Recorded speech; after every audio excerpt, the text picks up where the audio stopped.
Hi, this is Ian Desher, author of William Shakespeare's Star Wars, and you are listening to Coffee with Kenobi. With Dan Z, this is the podcast you're looking for. It would just be easier if I was alone. I came with you to be part of something. You want my blood. You helped me work this out. Bale, how are you? I'm free. That was my last investiture party of the season. Oh, don't tell me you've left poor Brer up there all alone. No, we had to split up to cover the rounds. I drew Scullen. Yes, we almost did that, but... Not tonight. No, your family now. Isn't it beautiful? You're risking everything. Move slightly to your left. Tell me what you're doing. I'm removing a listening device from this piece, and you're going to help me by blocking the view. Get in the chair. I know you. Get in the chair. How do I know? It will only feel like forever. This is Vanessa Marshall, Harrison Dula from Star Wars Rebels, and you're listening to Coffee with Kenobi. Well, we're back. It is time to dive into Andor Season 2. This is the 6th episode of Season 2. It is called What a Festive Evening, and I have got with me my co-host, always brings the festive, always brings the knowledge and the fun, Mr. Dennis Keithley. Dennis, welcome back to the show, buddy. It's been too long. Yeah. Well, it's great to be back. It's always fun to do Coffee with Kenobi and chat stars with you, and I was really thrilled to get the invite to talk about this fantastic episode of Andor. And I love that we're actually having coffee, which happens on occasion. Sometimes people think it's a prerequisite. It's not. It just works out rather beautifully with your Disney Dream coffee mug. Well, we're certainly sorry you couldn't join us on our CWK cruise. I'm confident that someday the stars will align for us. Oh, yeah, that'd be a blast. I love myself a good Disney cruise. That's my preferred way of vacationing, and I had fun living vicariously through you and your crew during your all's podcast crew. It was the next best thing to being there. Oh, I'm glad to hear that. Let's look. Andor Season 2 is such a vision, such an incredible storytelling, and this one, as we of course know, there are 4 arcs in Season 2. We're just looking at one episode at a time, but this is the culmination of the second arc, which for my money is the second best arc in Season 2. But we're going to start like we always do with one word to kind of encapsulate our feelings on the episode and overall thoughts. Dennis, what do you think of What a Festive Evening? What's the one word? Yeah, so for my word, I mean, I knew you were going to ask this, and a bunch of things kept coming to mind that ended up being phrases and sentences, and so I decided to boil it down to this one word. It's not perfect, but it's going to have to do, and I'll explain it, and that's perspective.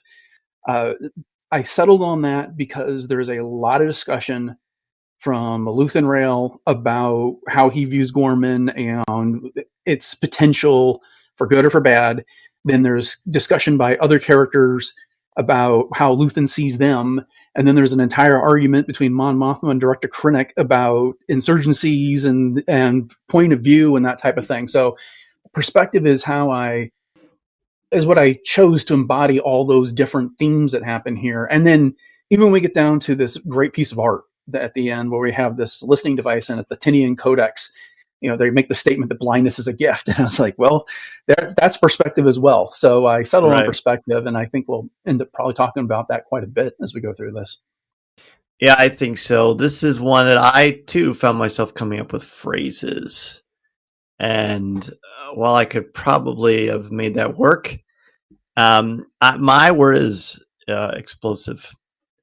And I don't mean that to be cute.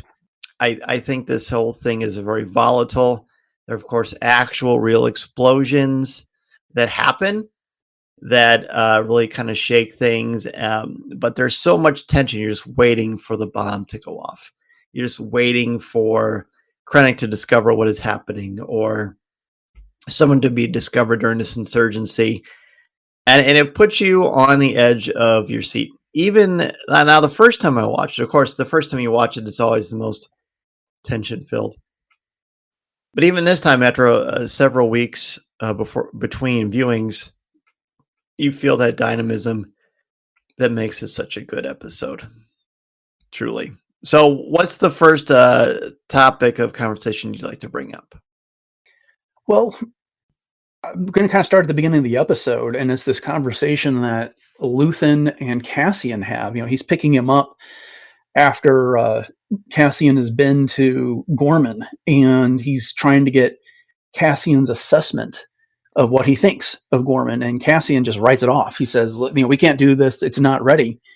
And they have this conversation that ranges from why it is that Luthen recruited him. Cassian wanted to, told Luthen, bring me in or kill me.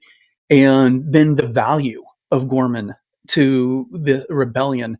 And this kind of goes into my word again. It's just this whole perspective. Luthen is all about the cause here. And so he's talking about how a world like Gorman is a world of sophistication. It's a world of power, and how valuable that would be to have them as part of this burgeoning rebellion that is coming about.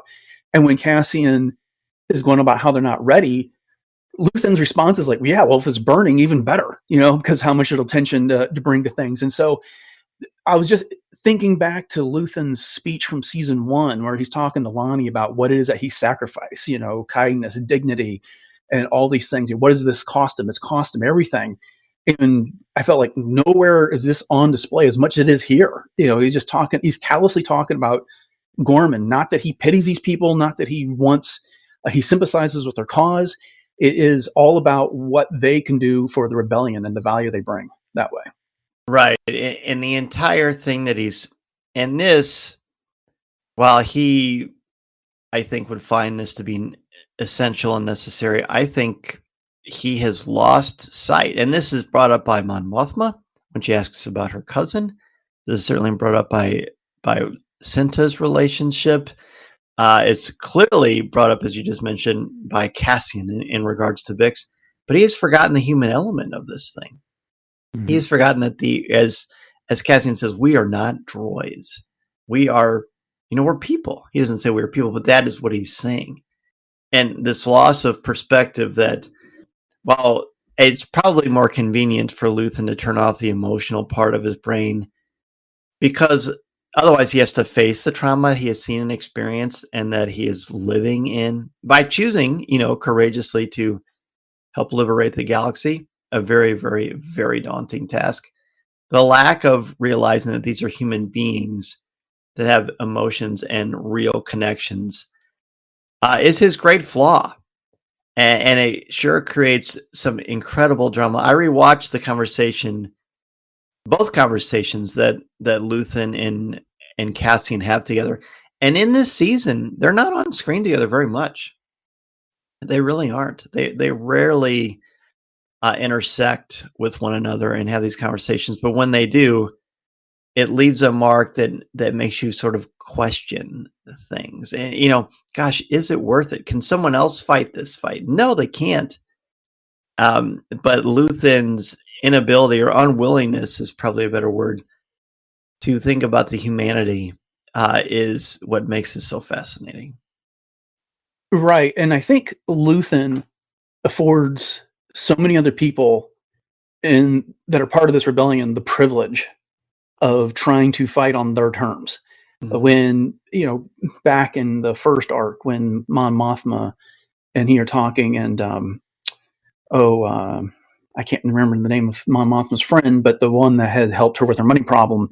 Sure. And it's clear that Luthen's going to have him offed to remove him from the equation. And her response is, I don't think I know what you mean. And he says, well, how nice for you. Again, he does the dirty work. He's willing to do things on a level that everyone else won't. And so that, Mon Mothma can hold her ideals. That's a bit harsh, I think, now that I'm hearing these words come out of my mouth. But but at the same time, characters like Saw Gerrera kind of buy into some of Luthen's philosophy. It's like they're willing to fight with the tools of their enemy, even if it condemns them in the process here. But it affords everybody else that chance to fight by, quote unquote, the rules, and kind of live with their conscience a little bit better. Absolutely. Speaking of conscience, I want to talk about The end. Well, first of all, Vel and Cinta kind of took a back seat for a while, almost to the point where you could, it would be understandable for you to forget about that whole dynamic. But it comes back here quite beautifully. Their reunion is emotional in the cafe. I don't know if that's the actual term, the cafe, but you know what I'm talking about. And then this whole situation where they're talking with all these Gormans to try to get them, hey, you understand, like, this is not a game. Only the two of us are going to have blasters. No one else is going to have them. And you've got to listen. You got to follow the chain of command. And you just get that sense that something's going to go wrong. Something's going to be amiss. Because I think it's the driver. You get the sense that, you know, Val even says, look, if anyone doesn't think they can follow orders, this is the time to do it. But it's after Cinta dies. And she has that conversation when she says, you know, she was a warrior. She was everything that you have daydreamed about. She was a miracle. And you to die like this because of you, some whining, simpering, childish fool, don't you dare cry. You'll make up for this forever. Talk to me about your emotions when you watch that. Yeah, this was so tragic in here, and there was all this subtle and not so subtle foreshadowing that was happening throughout this episode. Mm-hmm. Well, one of the things, just as an aside, one of the things I loved about this episode is how well it stood by itself. I mean, I haven't rewatched any of these episodes for a few months now, and when I came into this one, it was a nice contained story that fit inside an arc really well. But again, you know, they have this reunion that you were alluding to in the cafe, and then later, and there are some quiet moments after they've debriefed the Gormans about how it's going to go. He's like, "We're giving the orders. You have to follow orders. You have to be, you know, Drina. You have to be down there. You're our driver. You have to go. No one gets blasters. We're the only ones that get to do this." And you know, they quietly prove Cassian right with what he says to Luthen here about they aren't ready. They're rushing into this. This is a problem. You know, and again, Luthen doesn't care, but they've been separated. They come back. They make mention to each other about how they haven't intended to hurt each other. Cinta had an injury and she needed some time to recover, but she didn't want Vel to worry about her. And the last time we saw them in the same scene was at the end of the previous arc when Tay, that was his name, was getting driven off by Cinta, and they just kind of looked at each other, and now they're back and they're exchanging all these words, all these things that they wanted to say. And before they can get on with that next phase, we get this tragic accident here. And it was sad. And I transcribed everything that Vel said to Sam in that moment as you were reading it. I was reading off my notes here. And you could sense her anger, you could sense her fury over this, but also this I don't know how to describe it, angry resignation about everything, that, you know, this is the role that they signed up for, and she's not going to let this kid get away with it. But again, you know, I guess I just summarized everything again. It was just tragic there, and you know, completely avoidable. I think it's yes, for sure. And I think it's a very, very realistic representation of grief in the real world. There's this unique thing that happens, and unfortunately, probably many of you have been a part of this. I know I've been a part of this, where you're both grieving over loss of someone, and here it's like a one-upsmanship, like, oh, you're sad because you killed someone? Well, you don't get to be sad. This was the love of my life. She was a visionary. She was a warrior. She was everything you ever daydreamed about. You don't get to be more sad than me. I mean, that's sort of, and I'm probably being armchair psychologist, but to me, that is the impression that I got. This deep, horrific grief and anger that she is showing the most incredible control. Like, she probably wants to throttle this guy, but she knows it's not going to bring Cinta back. And she is so upset, but she channels that into this righteous anger, the indignation you talked about, because you don't get to be more sad. Like, you made this mistake. There was plenty of warning, but you chose, you know, to tap into your testosterone. She doesn't say that, but that is what he does. You know, he gets in the fight with the big guy whose name I suddenly can't remember. Levine, yes, it was just such a dynamite presence, and you see that in earlier episodes in this arc. Like, he clearly holds control of the room with his power, his physicality, and his righteousness as well. And it just really leaves a mark. Like, you feel for him because he's grieving because he killed someone. He didn't want to. He didn't mean to. She was on his side. And obviously he's never killed anyone before. And it's just, you feel for him, but you also are angry with him. This is another reason why this show is so complicated and so dynamic, and it represents this wide spectrum of human emotion that we have. It's amazing. Yeah. And what I also liked about Vel's speech there to Sam was that it did not go back to, I told you this would happen. It was not about, I told you not to carry blasters, I told you to follow orders. It was all about the consequences in the situation. And, this is who we've lost. And now you have to bear that loss. You have to make up for this, and you're going to be making up for it for the rest of your life. Really, really powerful the way that was delivered. Very much so. Very much so. What's the next thing on your list? Bix in this one.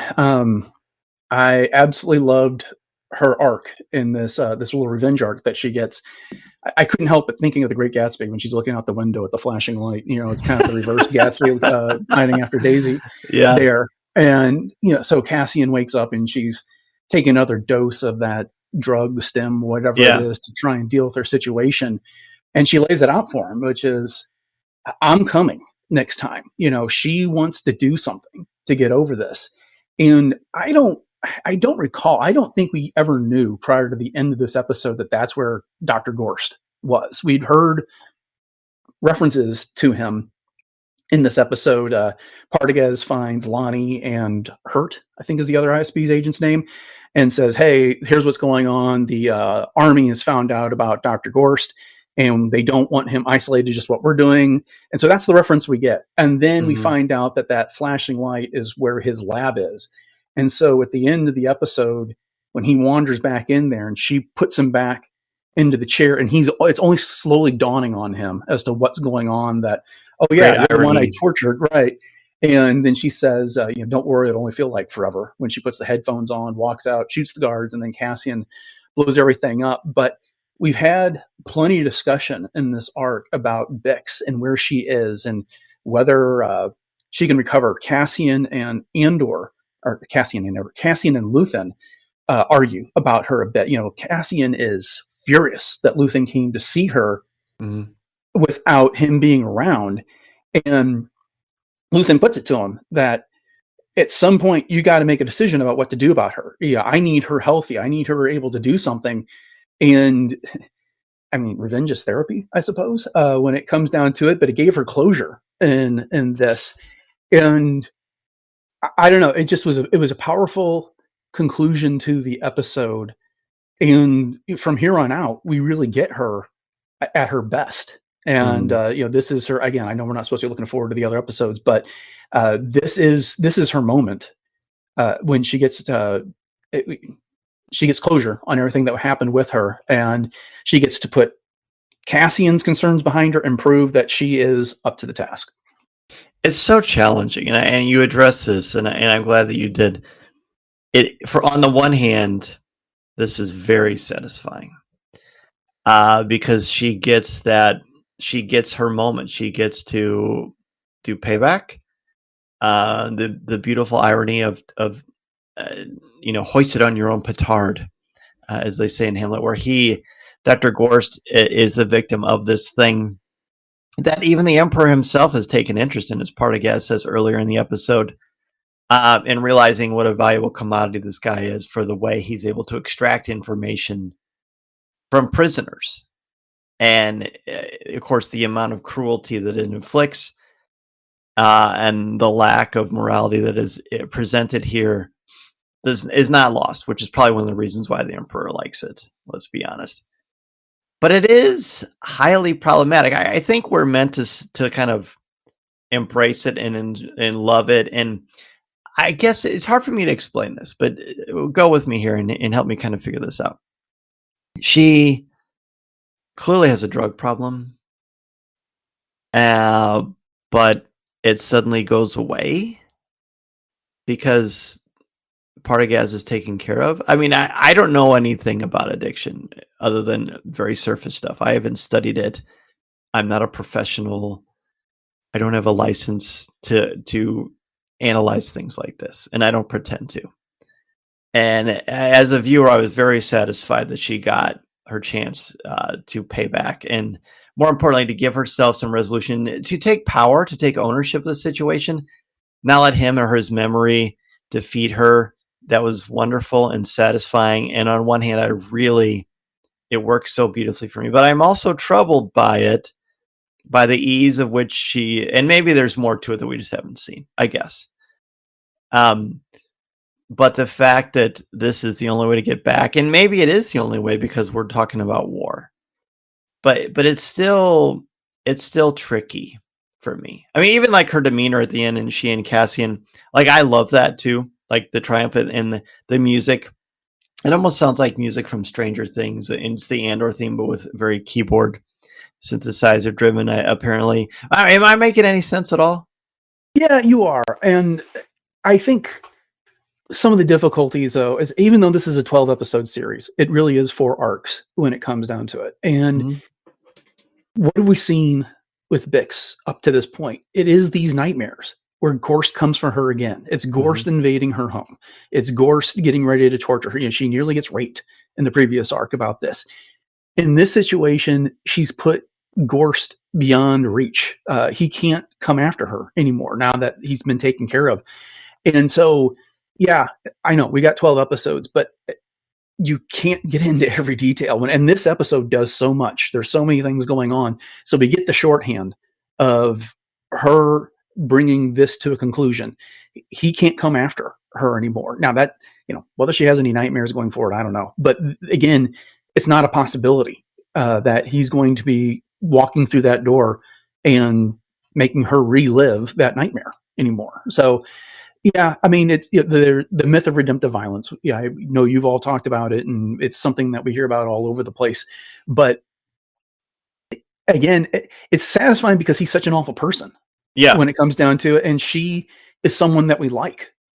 She's attractive. She's been trying to do the right thing. She's one of the good people in this, and she didn't deserve the torture in the first place. So being able to turn the tables, even though it is horrific, it is satisfying in that way. It is. Yeah, don't make no mistake. It's extremely empowering and satisfying. And that is not something I dismiss or take for granted by in any stretch of the imagination. In this instance, I mean, in the context of Star Wars, this fully makes sense. I guess I'm more troubled by this addiction thing and how it's not. But I guess maybe this isn't the kind of show to address that. But it addresses other things too. I don't know. People far smarter than me could probably explain it a lot better than I could. Yeah, I don't know much about addiction either. I think it was, one last trying to make some sort of an explanation for it, I guess, would simply be she was coping it with she was trying to cope, and now she doesn't have to cope. Agreed. Absolutely. And like you said, the nightmares are gone because she took control. She sees control of this, and that is amazing. Like I can't think of a better way from that perspective to take care of it, and it's very satisfying. And it's also troubling, but I think it should be a little bit troubling. The whole thing is troubling. What she's gone through, you could argue, is maybe some of the worst stuff anybody in Star Wars has gone through. And she was such what she dealt with at the end of season 1 was so troubling. But it's cool too. It's cool that she's able to. On Star Wars.com it says that she wasn't the one to end Gorst, would she ever have believed she was truly free of that particular pain. It's a small victory for the rebels and an explosive end to Vix's torment, but a moment worth cheering all the same. And that's Kristen Baver. And I agree. Well said, Kristen. Let's talk about the end of this. This incredible scene where they're at this party, right? The in-laws have gotten back together.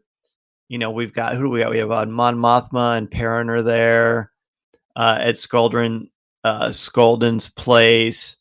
Then Krennic shows up, which is a great supplies. Lonnie is there. Luthen is there. Clea is there. This whole sequence, you alluded to this earlier with the Tinian Codex, where Clea has to remove this device from the bottom, this listening device, which has been set up over the past couple of episodes.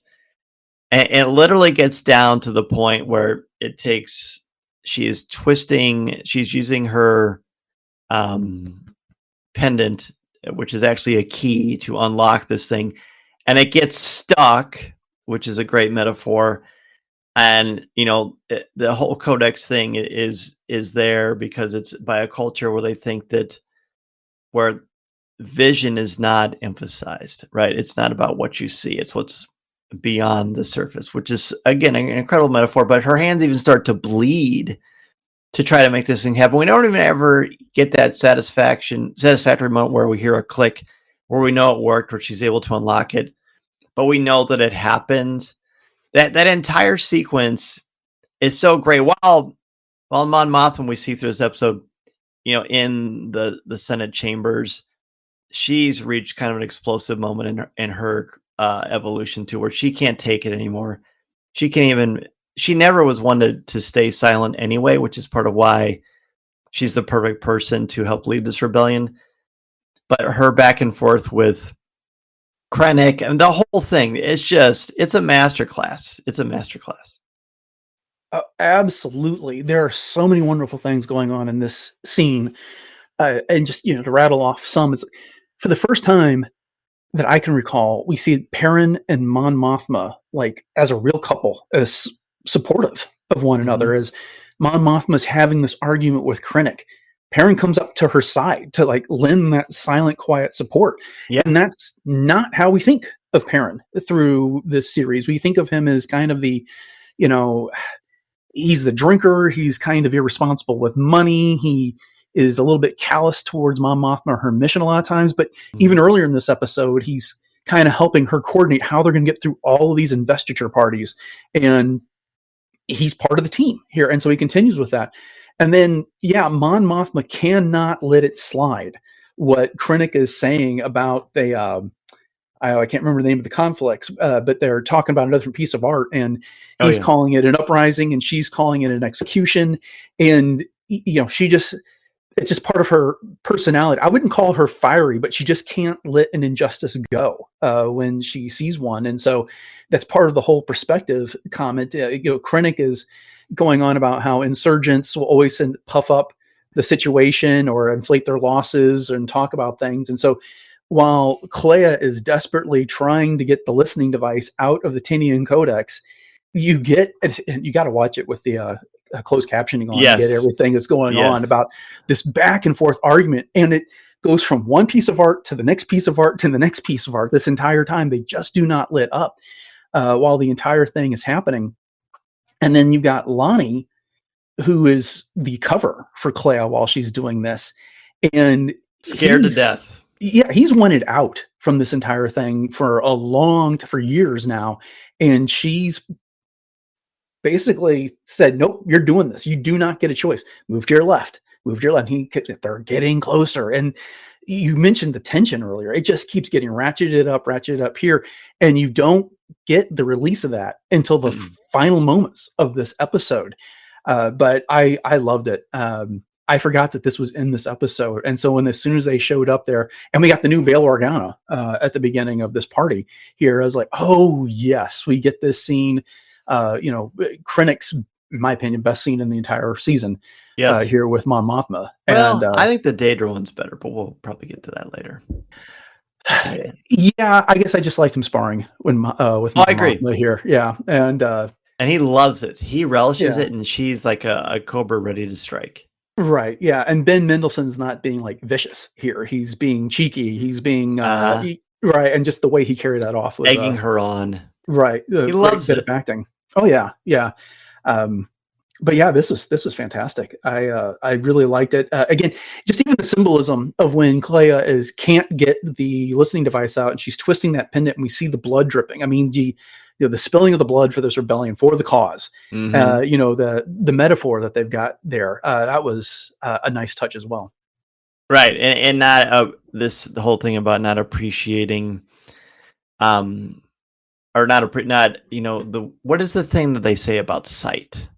I want to. Oh, I got it clicked right here. Let me see what it says. Let's see. Here's what it says on Stars.com. The Tinian Codex is a priceless artifact on display in Davos Golden's extravagant gallery. The Tinian Codex was forged 2,000 years before the time of the Empire by a culture that considered blindness as a gift. The story told by touch was beautifully inlaid into the intricate stone and metal disc. So blindness is a gift because your eye, Obi-Wan Kenobi says in A New Hope, your eyes can deceive you. Don't trust them. Where we see blindness as a gift, I guess it would depend on the person and the perspective. But there's a lot of beautiful metaphor, I think, in that as well. Right. At one point, they even say sight is a disability in this episode here. And yeah, that is fantastic. It says something to looking beyond the surface. While Mon Mothma and Krennic are debating about an insurgency versus an execution, an uprising, or then there's an underlying truth here. And when you're not letting your eyesight guide you on that, when you can dive into something deeper, more real with the touch, is I guess the way they would phrase it. You can get past the disability and get to the heart of the matter. Yes, and very much appreciating taking ownership of something that happened that you don't like, that you don't want, that you didn't ask for, like Bix does at the end, and using it as a way to take control. Right? If you're blind and you consider it a gift, then it's not a burden. Then it's not a curse. I mean, I'm assuming that is kind of what we're going for here. Matt Murdock would certainly agree with that, although there are certain enhancements that he receives. But it's that enlightenment and that perspective that really makes this really highly digestible and fabulous. I would argue that this scene, is among the best in both seasons of Andor. And when you see the image and you realize that's going to be in the episode, you just get excited. You just get really happy because you're going to see incredible acting, dialogue, music, the tension. It's fantastic. Mm-hmm, mm-hmm. And then even the after effects of this, when Luthen and Clea are leaving, and we're going back and forth between the tragedy that's happened on Gorman and this party, and we've just seen Cinta get killed by accident here. And we've had the discussion of how Cinta and Vel are talking about Luthen sees them more valuable apart than together. Mm-hmm. And there's this loss. And then these two walk out of the party laughing. And Luthen's making this joke about how they should have killed Krennic while they were up there. And, she casually hands over the listening device, thank you. And so it's just this viewing that I did in preparation for the discussion was very eye-opening. It was great to watch this a second time and kind of get back to what we were talking at the top of the episode with how Luthen's inflated the cause above everything else, and he's lost the forest for the trees when it comes down to, because the people are disposable. It's all about bringing down the Empire. It's all about the rebellion in this case. And yeah, I mean, Lonnie, they were perfectly willing to sacrifice him in that moment if that's what it came down to. And ironically, he needs Clea too. He needs her as well. Okay, well, I feel pretty good about it. I feel like we've hit the major highlights about the things that stood out to me the most. Is there anything that you'd like to bring up as we wrap up before we give our letter grades? Just briefly, I know you all talked a bit about Cyril and Dedra on previous discussions of this Cyril, season. Yeah. And Cyril, right? And he's in this episode, and he's the eyes on the ground for the Empire and the ISB with what's going on in Gorman. And I just want to take a moment because Partagaz does tell Dedra that Cyril can never know what this is all really about, and that's the first time that's addressed, right? I believe. And we had opportunities to see earlier in the season about this work that he's doing for the ISB. He thinks he's there to find rebel infiltrators that are showing up and cause Gorman here. And so anyways, it's just something I wanted to tag because it does become important later. And because they're using him to bring it out. Mhm. So their goals are not that dissimilar, but the fact that he's not a part of the plan, he is part of the Empire's, subterfuge. He is being used. He thinks he's part of the plan. He's actually being used, and it's very muddy. I think, don't you? Yeah, because he's in it for stopping this rebellion. They're in it for getting this propaganda war against Gorman so they can get the minerals that they want eventually. Mm-hmm. And so when you put that against the relationship that Cyril and Dedra have created here, it's it is, you can see the heartbreak coming. And then they can defend, hey, we had to do this. The Gorman people are bad. They tried to stop what we were doing. So yeah, it's really all about kyber crystals and things of that nature.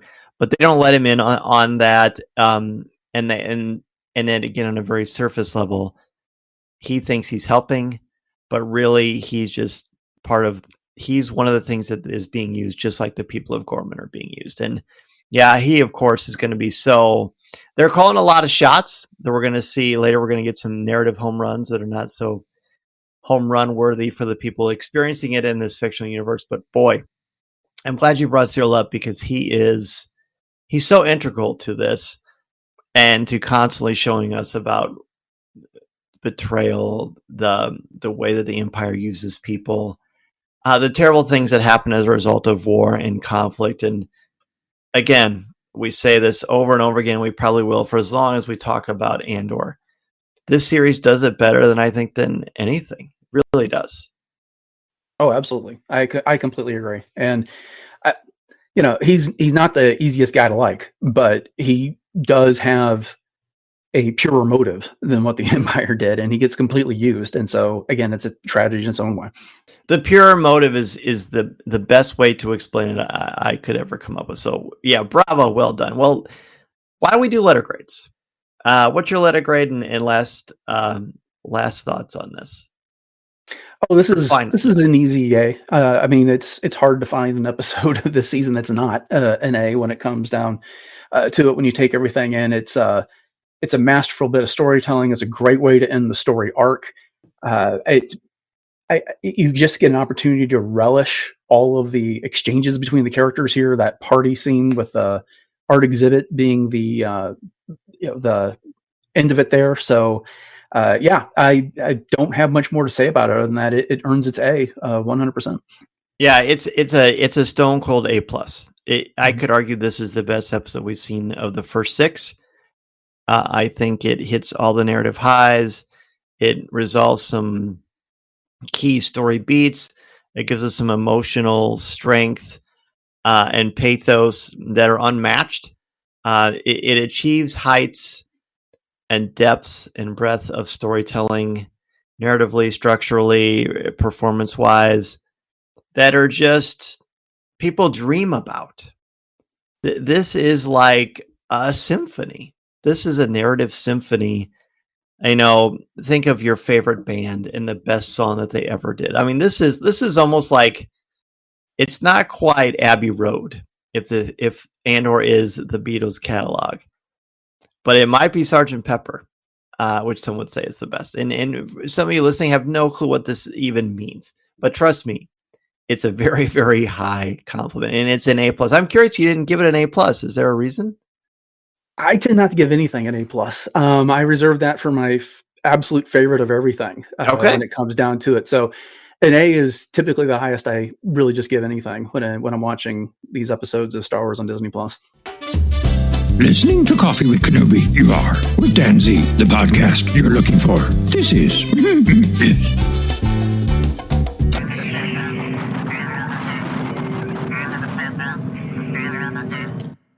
Well, I feel pretty confident in saying that you are an A+, Dennis Keithley. You are an absolute A+.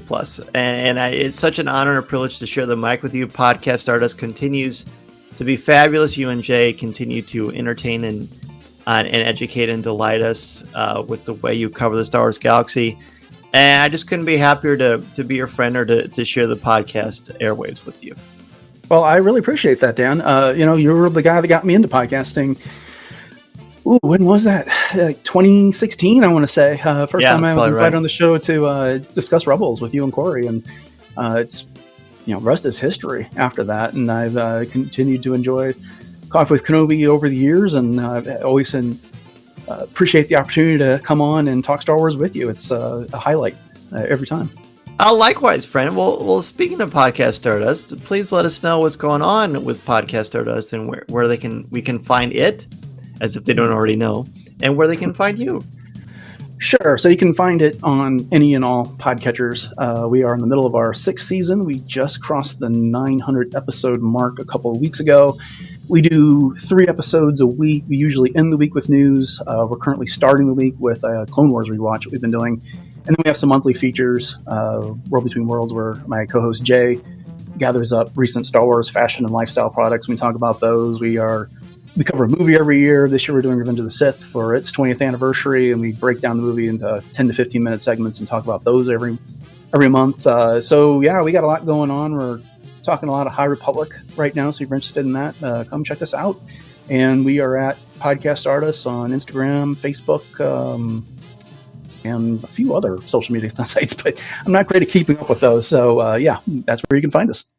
This podcast is not endorsed by the Walt Disney Company or Lucasfilm Limited. It is intended for entertainment and informational purposes only. The official Star Wars website can be found at www.starwars.com. Star Wars, all names, sounds, and any other Star Wars related items are registered trademarks and or copyrights of Disney and their respective trademark and copyright holders. All original content of this podcast is the intellectual property of Coffee with Kenobi unless otherwise indicated.